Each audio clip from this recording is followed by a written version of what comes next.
Can one person alone change the course of a major institution? Not very often. But the University of Denver is in the midst of tens of millions of dollars worth of physical improvements and countless additional value and self-esteem because of its chancellor, Daniel Ritchie. The university, deeply in debt in the 1980s, is booming thanks to Ritchie's fundraising efforts, which have yielded tens of millions from foundations and entrepreneurs. Ritchie makes no bones about liking what others might consider drudgery. Fundraising is fun, Mike, and properly done, you do more for the donor than for the recipient.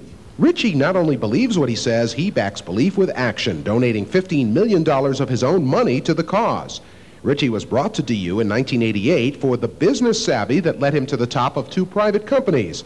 But that savvy, he says, boils down to simple lessons. One is just hard work. I mean, I think it helps a lot no matter what you do. And anybody who thinks it doesn't understand, number one. Number two, integrity, I've felt is really terribly important. It's something we need to teach our students and to demonstrate, not just teach.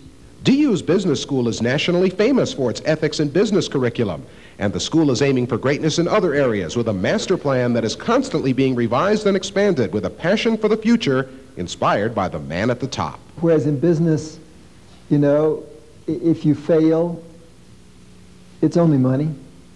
If here you fail, it's something a lot more serious.